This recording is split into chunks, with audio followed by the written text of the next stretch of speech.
Bonjour à tous et bienvenue dans cette nouvelle vidéo. Ça fait vraiment longtemps qu'on s'était pas parlé comme ça.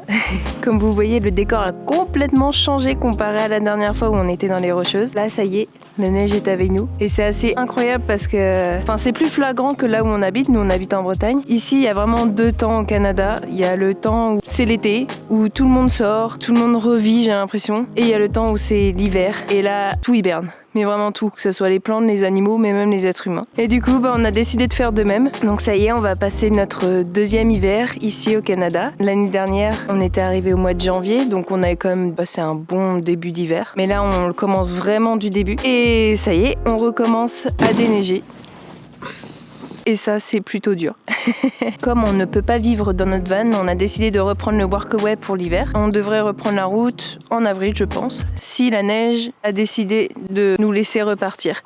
Je vous présente la cabine où nous avons vécu pendant 2 mois. Et franchement, on pouvait pas rêver mieux. On est vraiment au milieu de nulle part, dans une vallée entourée de montagnes, entourée d'arbres, et aussi entouré de loups, mais on n'a pas réussi à les voir encore. On espère tellement en voir, mais ils sont très furtifs. Ils sont vraiment pas simples à voir, mais on les entend tous les matins. Et ça, c'est trop chouette. Enfin bref, c'est vraiment le paradis. Du coup, notre petite cabine est vraiment toute simple. Il y a un lit, un poêle, un bureau et un placard. Voilà, le strict minimum, mais après avoir vécu 6 mois en van, c'est vraiment ce qu'il nous fallait. Un tout petit peu de confort, mais pas trop.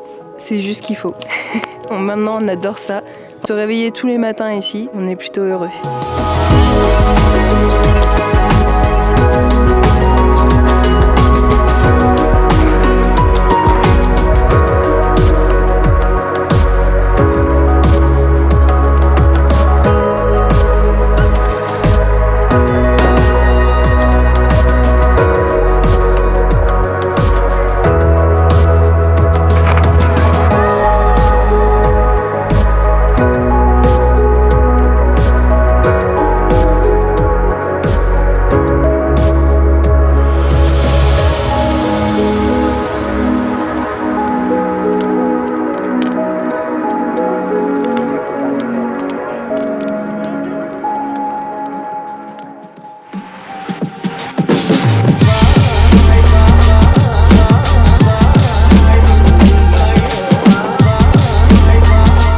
Ça fait maintenant 2 mois qu'on est dans ce nouveau Workaway, donc novembre et décembre. On est au milieu de nulle part, on est dans une vallée perdue à 4 heures de Vancouver. Donc on est en Colombie-Britannique, tout à l'ouest du Canada. Et dans cette vallée se trouve une communauté. Alors c'est pas parce que je dis communauté que c'est une secte, et ils ont pas du tout de chapeau pointu, ils font pas des sacrifices tous les dimanches après le goûter. Rien de tout ça ici, ne vous inquiétez pas. Les sacrifices ont lieu le jeudi, parce que dimanche c'est sacré.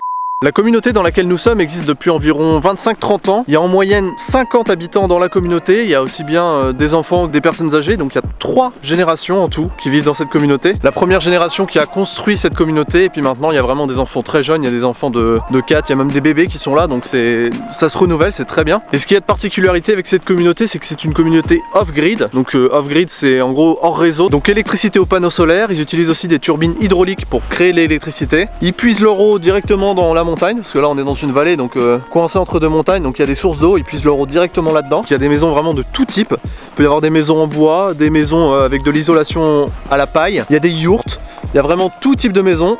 Cette communauté est une communauté intentionnelle, ce qui veut juste dire que en gros des gens sont rassemblés dans un but commun pour vivre ensemble. Et dans le cas de celle-ci, c'est une communauté intentionnelle spirituelle.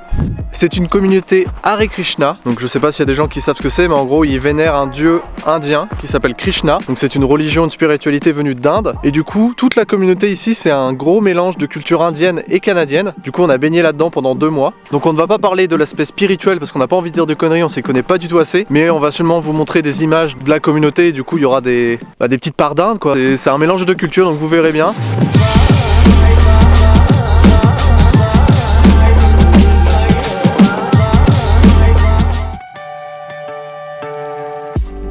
L'école a été créée en 99. C'était alors une école publique avec un programme classique. Ça a été comme ça pendant environ 10 ans.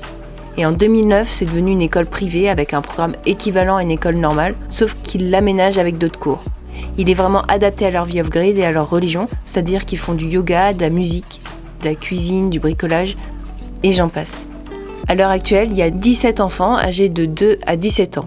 Ici, ce sont les enfants qui font le ménage après leur journée de cours. Il n'y a pas de personne attitrée à la cuisine non plus. Chaque famille cuisine à tour de rôle pour les enfants. Selon nous, ce qu'il y a de positif, c'est qu'ils apprennent la vie, c'est-à-dire pouvoir se débrouiller seuls, ils touchent à tout. Pour nous, c'est un réel atout et surtout un réel besoin. Mais ils apprennent également en étant avec tous les âges, à veiller les uns sur les autres, à s'entraider, à se respecter, aussi bien entre enfants mais également avec des adultes. C'est comme une grande famille en fait. Quand on a vu cette école, on est tombé directement amoureux de cette méthode d'enseignement. On veut exactement la même chose pour nos enfants. Pour nous, c'est primordial, surtout avec ce qui se passe en ce moment en fait.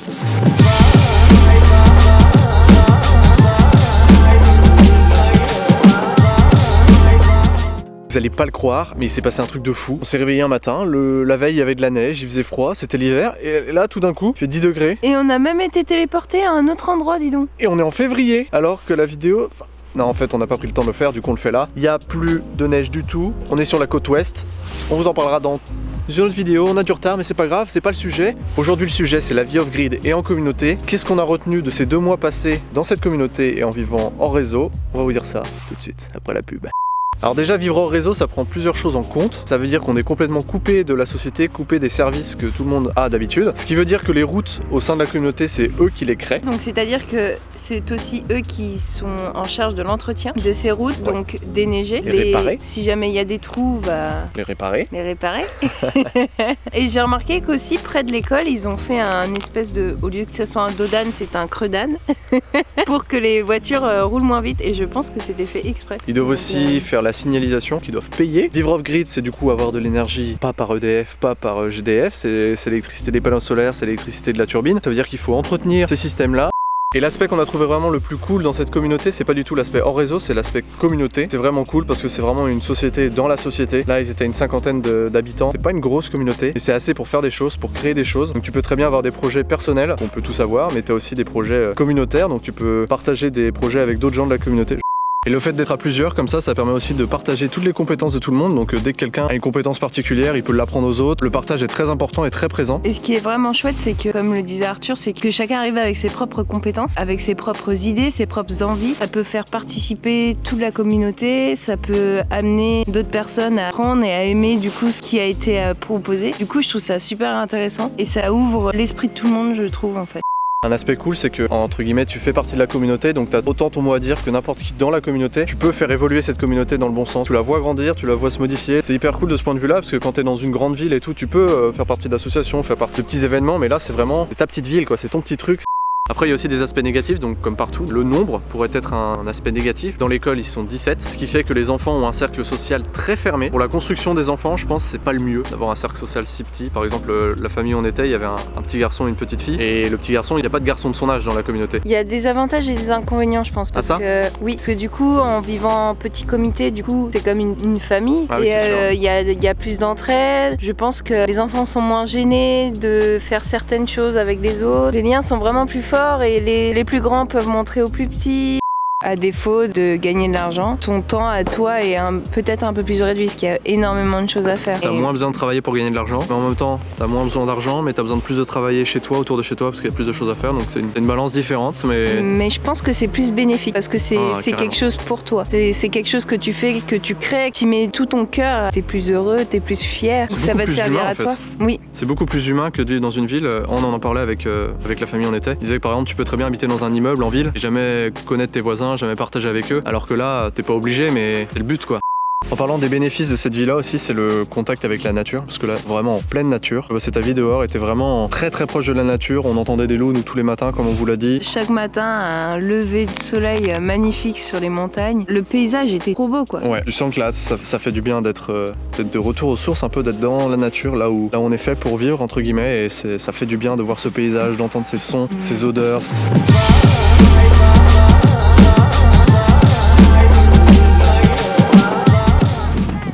On s'apprête à faire un truc.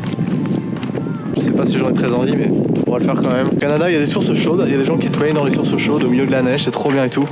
Et nous, voilà. Mais avant, on va dans un sauna, hein. Oui, on va se réchauffer avant, et puis après on va là-dedans. Apparemment, c'est un truc typique natif américain. Bientôt prêt, on va y aller. That's the stone you want to use for the sweat? A lot of them in there.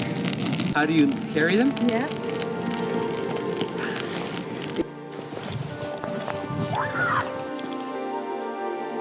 Voilà comment c'est dedans. On va mettre des pierres là-dedans, très très chaudes. On va verser de l'eau dessus.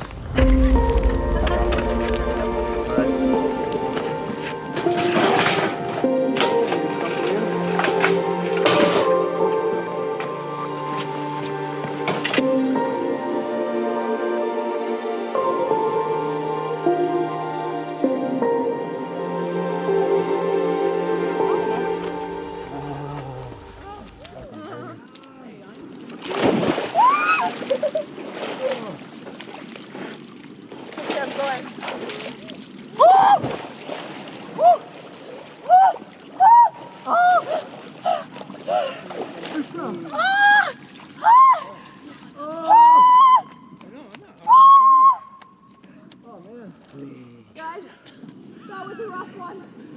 You okay? I went weird there. You guys, we're not hot enough. I know, I'm not high enough. I don't care what they're saying, but like five things all over your face. Yeah. I want to watch you guys. Wow, Marina's intense. You don't mess around. Hanging out in there. Yeah, fully put my nose plugged. You smell egg. Yeah.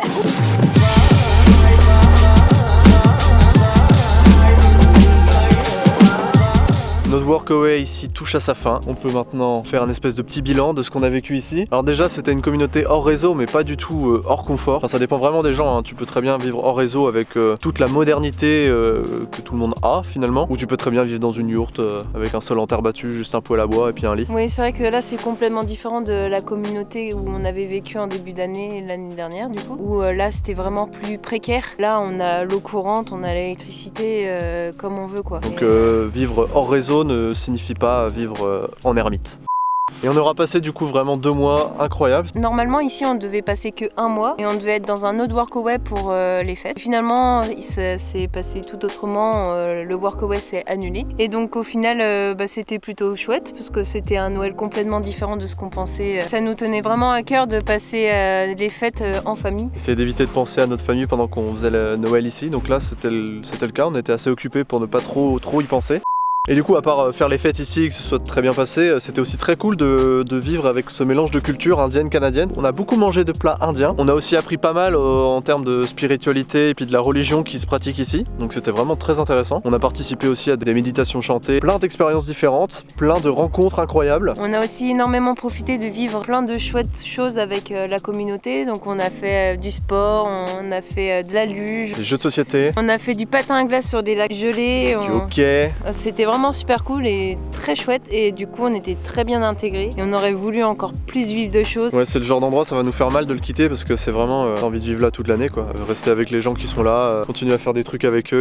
Et du coup on aurait vraiment trop voulu revenir cet été parce qu'on a vu des vidéos et c'est complètement différent l'été. Il y a plein d'autres activités complètement différentes de l'hiver, ce qui est normal. Mais c'est comme tous les workaways. Tous les workaways qu'on a fait, à chaque fois on nous disait mais revenez l'été, c'est totalement différent vu qu'on a fait que des workaways l'hiver. Au Canada, vu que les saisons sont bien franches, il faut tout voir mais toutes les saisons quoi. J'ai pris la caméra parce qu'Arthur avait beaucoup trop mal au bras. On dirait pas comme ça mais ça pèse quand même 15 kilos la caméra. Et ben voilà, donc c'est déjà la fin de cette vidéo. Donc merci à vous qui regardez la vidéo et surtout merci à tous les gens de la communauté qui nous ont accueillis, qui ont passé des moments avec nous. On vous l'aura dit de vive voix mais vous allez sûrement regarder cette vidéo donc merci à vous. C'était vraiment génial, passer 2 mois avec vous, c'était incroyable. Comme d'habitude, on vous dit à très vite dans la prochaine vidéo. N'hésitez pas à liker, à vous abonner, à partager la vidéo, à laisser des commentaires. Bref, comme d'habitude. Mais en mieux. Non, je déconne. A plus. Bonne... Salut. Salut. Salut.